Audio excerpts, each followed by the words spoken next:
ಇಲ್ಲಿ ಒಂದು ಕುಟೀರವೂ ಕಾಣುತ್ತಿಲ್ಲ, ಜನಮುನಿಗಳ ಸಂಚಾರವೂ ಇಲ್ಲ. ಮುಂದೆ ಅರಣ್ಯದ ದಟ್ಟತೆಯೂ ಹೆಚ್ಚುತ್ತಿದೆ. ಸಂಧ್ಯಾಕಾಲ ಕಳೆದು ഇരുಳು ಪ್ರಾರಂಭವಾಗುತ್ತಿದೆ. ಲಕ್ಷ್ಮಣ, ಈ ಕತ್ತಲೆಯಲ್ಲಿಯೇ ನಮಗೆ ಬೆಳಕು ಕಾಣಲಿದೆ. ಆ ಬೆಳಕಿನ ಸಹಾಯದಿಂದಲೇ ನಾವು ನಮ್ಮ ಕಾರ್ಯದಲ್ಲಿ ಸಫಲರಾಗಲಿದ್ದೇವೆ. ಬಹುಶಃ ಈ ದಟ್ಟ ಅರಣ್ಯದಲ್ಲಿಯೇ ನಮಗೆ ಜಾನಕಿ ಸಿಕ್ಕರೂ ಸಿಗಬಹುದು. ಹೌದಣ್ಣ, ಹಾಗೆಯೇ ಆಗುವುದು. ನಾವು ಸಾವಧಾನವಾಗಿ ಮುಂದಕ್ಕೆ ಹೋಗಬೇಕು. ಯಾವ ಸಮಯದಲ್ಲಿ ಏನಾಗುವುದೆಂದು ಹೇಳಲಾಗದು. ಎಚ್ಚರಿಕೆಯಿಂದ ನಡೆ ಲಕ್ಷ್ಮಣ.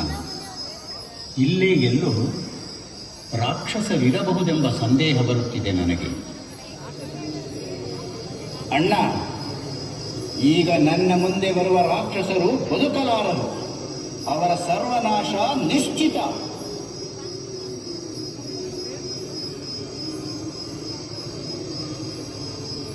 ಏಯ್, ಯಾರು ನೀನು ಮಾಯಾವಿ?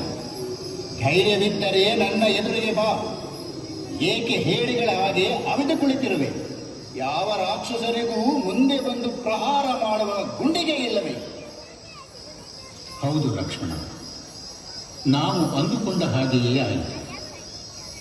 ಇಲ್ಲೇ ಎಲ್ಲೋ ಇದ್ದಾನೆ ಆ ರಾಕ್ಷಸ. ಇವನು ಯಾರೋ ದೊಡ್ಡ ಮಾಯಾವಿ. ಅದಕ್ಕೆ ನೋಡು, ತನ್ನ ಮಾಯಾವಿ ಶಕ್ತಿಗಳ ಪ್ರದರ್ಶನ ಮಾಡುತ್ತಿದ್ದಾನೆ. ಹೌದು ಅಣ್ಣ, ನನಗೆ ಮಾಯಾಹರಣ ಅಸ್ತ್ರದ ಪ್ರಯೋಗ ಮಾಡಲು ಅಪ್ಪಣೆ ಕೊಡಿ. ಈಗಲೇ ಅವನ ಮಾಯಾಶಕ್ತಿಯನ್ನು ಅಡಗಿಸುತ್ತೇನೆ. ಆಗಲಿ, ಹೂಡು ಬಾಣವನ್ನು. ತೆಗೆದುಕೋ ಮಾಯಾವಿ. ಈಗ ನೀನು ನಮ್ಮಿಂದ ಅಡಗಿಕೊಳ್ಳಲು ಸಾಧ್ಯವಿಲ್ಲ.